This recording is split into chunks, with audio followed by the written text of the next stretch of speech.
The National Alternative Alliance is a network of various political parties. We actually are 19 political parties. Not all of them have been able to come here. Civil society organizations and grassroots networks. We are here as the National Alternative Alliance. We are here for two things.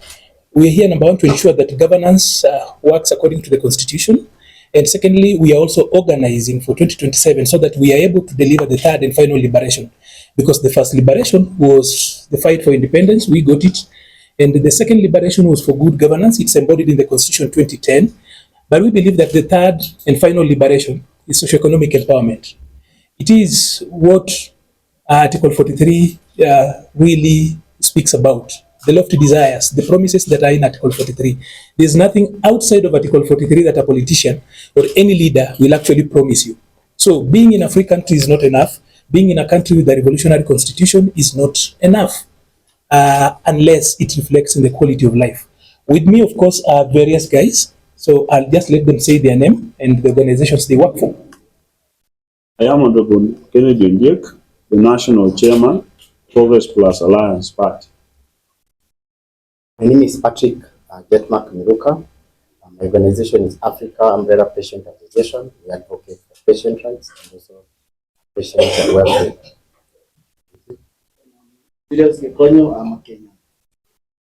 Thank you. So we are here to specifically speak to Saba Saba. That is on Monday, 7th. We'd love to talk about Saba Saba and specifically speak to the president. This is directly speaking to the president. We would love him to actually take up the prerogative of leadership and be the leader he is. He is the leader of this nation, and there are a few things that he actually needs to do. So we will be, this particular presser is to address the president directly and also prepare for Monday. So, Your Excellency, Kenya is burning. The country for which our forefathers shed their blood is sliding into anarchy, and this is happening under your watch. The dreams of generations and the lofty promises enshrined in our constitutions in our constitution are fading from the daily realities of ordinary citizens. As head of state and the symbol of national unity, it is time to demonstrate courageous leadership and steer our nation back toward justice, peace, and prosperity. In 6 days, Kenya will commemorate the 25 years since citizens took to the streets on 7th July 1990 to demand for multi-party democracy.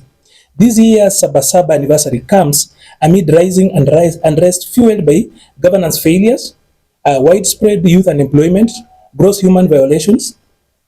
The National Alternative Alliance writes to you, asks the president to highlight the grievances of Kenyans and propose urgent measures to prevent further national crisis.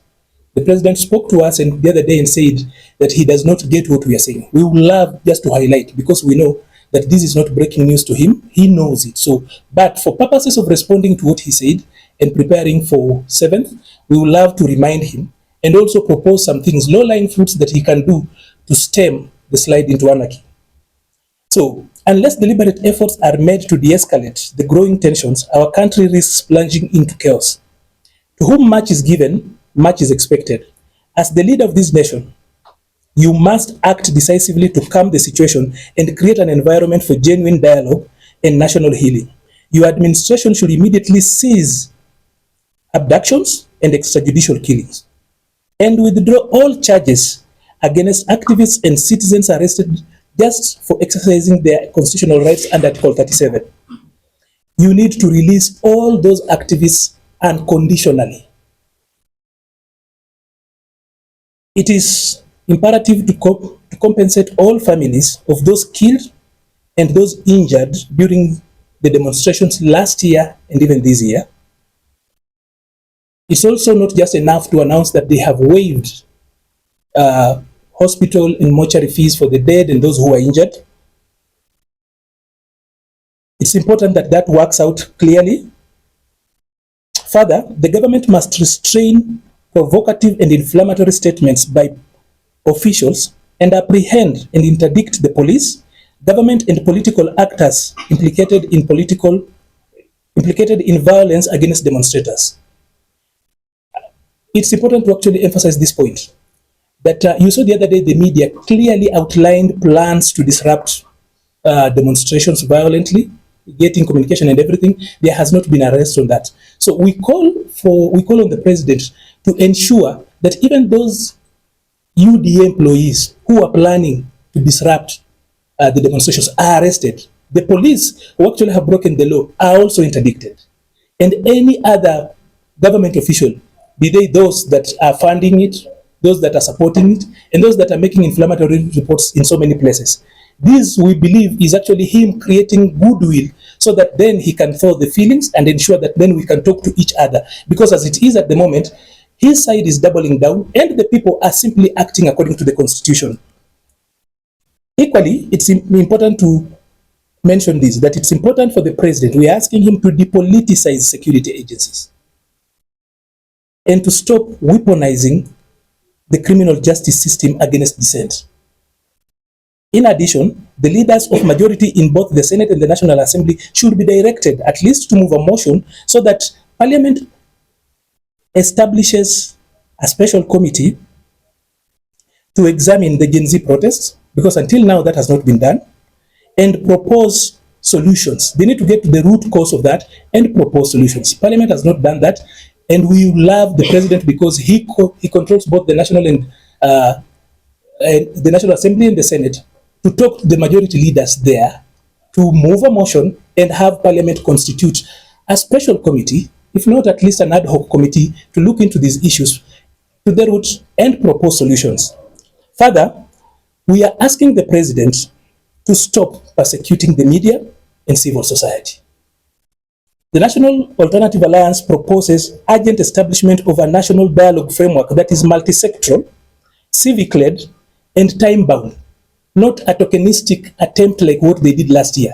We need something that will actually involve the faith-based people, civil society, but it should be civic-led and not led from the political side or government. This dialogue should address intergenerational divides, economic hardships, corruption, job creation, youth inclusion, among other pressing national challenges. Mr. President, your administration has consistently failed to fulfill the aspirations of Kenyans. The people you have appointed to help deliver your vision are failing the nation. Recycling the same individuals into critical positions has yielded little progress and fueled public frustration. While you are passionate about the Kenya Kwanza manifesto, which you call the plan, the truth is that if it were truly working, Kenya would not be experiencing the current turmoil. We urge you to undertake a radical midterm review of the plan and other government policies anchored in genuine public participation to restore constitutional order, address issues of job creation, debt management, corruption, and social justice. One of the gravest stains on your administration is the record of extrajudicial killings, the abductions and gross human rights abuses. No head of state should carry such a burden. To reduce public anger and restore trust in the security sector, we strongly urge you to relieve the Cabinet Secretary for Interior, Mr. Onesimus Kipchumba Murkomen. We also call on the President to fire the Director of National Intelligence and also the Inspector General of Police and his two deputies. The Director of Criminal Investigation, Mr. Amin, should also be shown the door. The reason why we are saying that Kenyans will not be willing to get into dialogue with the people they believe are killing them. Kenyans believe that the Inspector General, the Director National Intelligence Service, the DIGs and the IG, the people who are running that sector, and we also what the CS said the other day. So if the president wants the temperatures to go down, we will ask him to completely recalibrate his security sector. And we are bold enough to actually tell him, for people to say, the people he can send at home, the CS, the Director of National Intelligence, the IG of Police, the DIGs, the two DIGs. Already we have got a big problem with one of them, Mr. Lagat, and then the Director of National Intelligence, because we've spoken about abductions. Every time their names keep propping up. So if the president wishes that Monday looks different, we ask him to move very fast. The president will have to choose either his friends or the nation. He will have to choose between being the president of the Republic of Kenya or the friend to the IG, to the DIG, to Amin and the other people. He will have to choose one of those things. He has to choose either to become the leader of this nation or to have his own friends, and therefore he will actually have chosen a side. We ask him to actually constitute a fresh, credible team urgently, so that then he's able to uphold the rule of law and protect the rights of all Kenyans.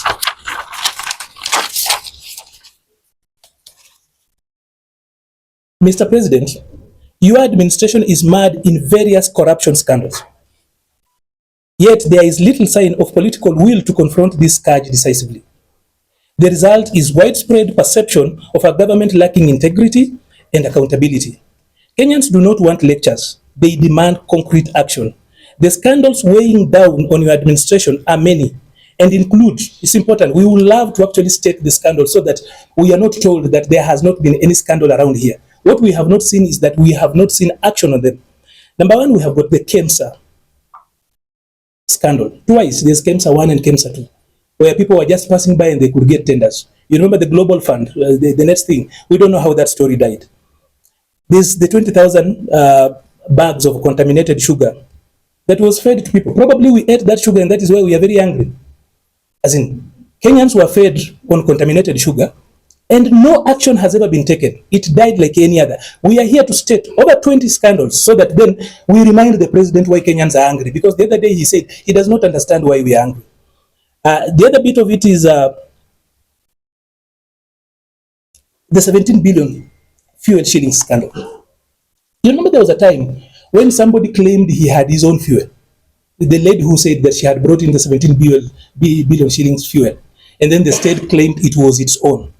That particular scandal smells like either a money laundering attempt or something about it is not so clear. So that particular scandal, we've never gotten to the root cause and understood what it is. So if he's asking why Kenyans are angry, is because these issues come to the fore and no one deals with it. The so-called Elianto edible oil scandal, that has never been settled up to date. Further, we have got the privatization of state corporations without parliamentary approval. We still consider passing that law a scandal. And that is why you saw, for example, there are attempts to take over various public assets without parliamentary approval. Yet, that is unconstitutional. So, I'd love to go through the others very, very fast.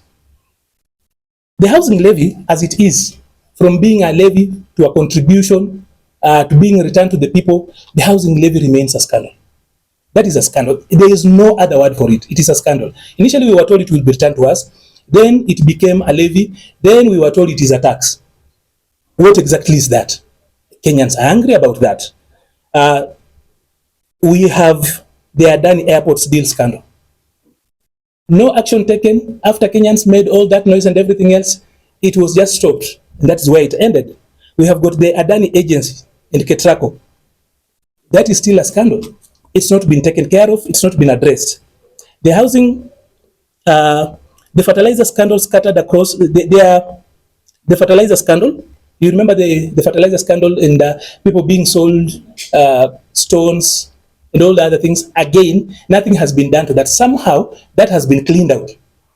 And people saw sand and very funny things being sent to them. So that has not been taken care of. The Social Health Authority issue, the SHA, SHIF, are an ongoing scandal. There was no reason why we should have 103 billion or 104 billion shillings worth of a system. And they'll tell you it's private-led, it's this and that. But we know too well, at the end of the day, it is the people that are funding it. A lot of the changes they were proposing to do to the national health insurance setting could be done without all of these things. Rebranding this thing to SHA, that adds no value. Simply, other than giving people tenders to do the rebranding and everything else, it adds no value. If you were to look at the 104 billion shillings, you would actually buy our military a whole squadron of new F-16s. We are using second liberation, or rather second generation F-5s. Those are second generation. Even our neighbors in the neighborhood are using, like Uganda, for example, they are using the Sukhoi 30 MKI. Those are 4.5 generation. We are using Gen 2. Just to give an example to see how serious that is. Then the other bit of it is the higher education, the new funding model. As it were, the new funding model, by all means, it doesn't make sense. Why will twins of people born by the same parent, all of them end up in different banks? That is an issue that if the president has forgotten, it's important that we remind him that he needs to work out that. And then numerous smaller, I want to call them micro and small corruption scandals scattered everywhere. So other serious concerns include the never-ending state house renovations.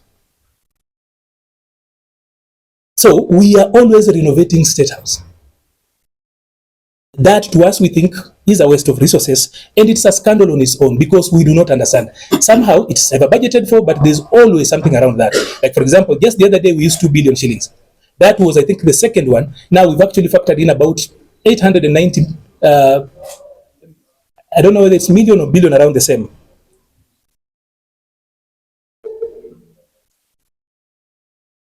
The issue of the African Union Commission, the AUC Commission, how we undertook that, the monies that went into that qualifies for a scandal. Because under what budgeting framework was that done? We do not know how that particular bit was done. The Auditor General the other day raised issues with that.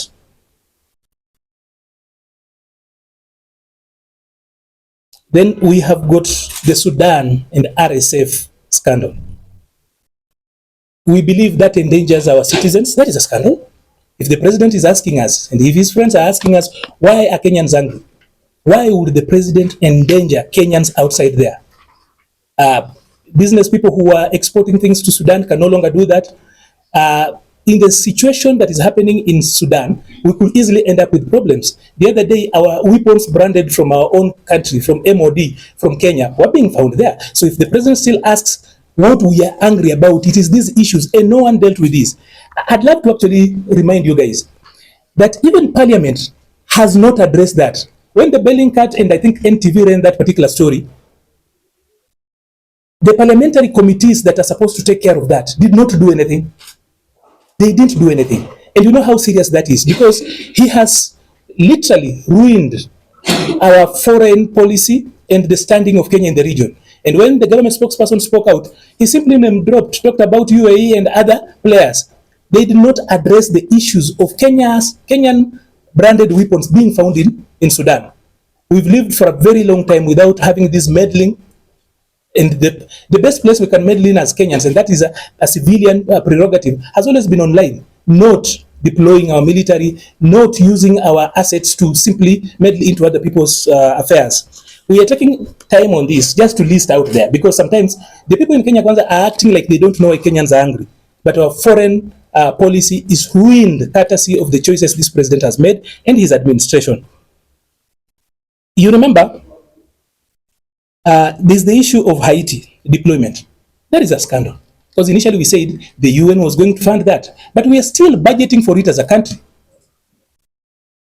As in, if that is not a scandal, I'd love to actually get. No one has ever told us if, for example, there was refunding of the previous monies we've actually put in. Even in this particular budget, we are still budgeting for it. Yet we were told some UN friends and some framework had been put in place to fund that particular process. So we would then ask, with all the problems we have, why would Kenya, in its state, be funding a peacekeeping mission or whatever mission they are calling in Haiti? That for us is a scandal. We have got our young men dying on the battlefield. No one is explaining that. Kenyans are not happy about that. Then there's a funny precedent. There's a practice of funding of the office of the president through other ministries to keep its books clean. So you look at how the books are actually made, is that you realize that monies are spread across other ministries, and then they fund state house activities. Somehow, office of the president looks clean, but you realize that a lot of the activities they are running are being funded through other ministries. That we also think of it as a scandal, because there should just be straight budgeting, so that then you don't have to hide money that is going to office of the president in a different ministry. You remember that how we deployed our military to Goma in DRC. It was a very scandalous affair. We did not run that particular deployment the way Kenya, that is the shortest deployment Kenya has actually been on. It was barely 11 months. We think that that too is an issue, and even the parliamentary committee that should be dealing with that has not done anything. Then there's the democide that is going. Democide is the killing of citizens by its own government. The government has been killing Gen Zs. If the president and Kenya Kwanza does not think that that is a scandal, we'd love to actually ask them what is a scandal. There is an ongoing democide, killing of Gen Zs and other Kenyans. And abductions is a scandal. Somehow we have normalized, we are rationalizing, and somehow we are explaining abductions and going around as if it doesn't matter. That too is a scandal, and it's causing a lot of the anger you see around here. Then the broader suppression of democratic order and space. There's too much. We wake up in the morning and we see things that we never, growing up, we didn't see. We switch off the media as if it's nothing. We feel that switching off the media is actually a dry run for 2027. If they start switching off the media today and they are not held to account, what stops them from switching off the media in 2027? It could be easy for people to argue they can switch off mainstream and legacy media. But who told you that even the people in the new media will not be affected when they switch off the internet? Without internet, do you have anything to do? Further, we can still switch off the internet and switch off electricity. So we see a resurgence in suppressing the democratic order. And that is part and parcel on why people are getting angry. These unresolved issues continue to erode our public confidence in your administration, and we urge you to confront them with the transparency, accountability, and swift justice for those who are responsible. Finally, a major driver of the ongoing demonstrations is the youth bulge. And it's important to remind everybody that if you check out the word youth bulge, it started showing up in our policy documents 15 years ago. The first time I encountered the word youth bulge was in 2010 when we were talking about the youth policy. So the youth bulge is not a phenomenon that has just suddenly happened to us.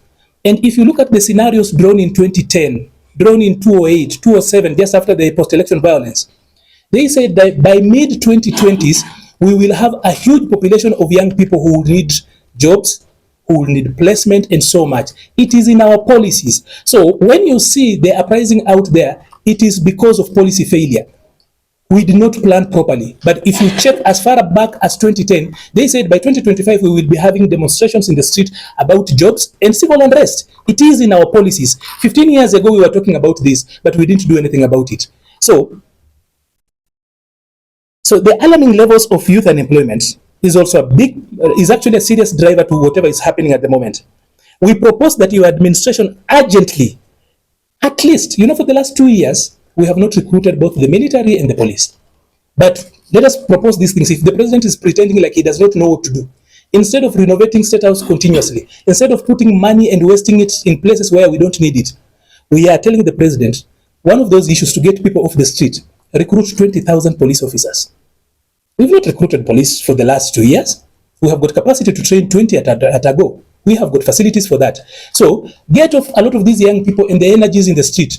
At least 20,000 young people go to the police, 10,000 to the military, because we have got a very high attrition. Currently, we are deployed on so many fronts. We need replenishing and also creating jobs instead of wasting money on these other things.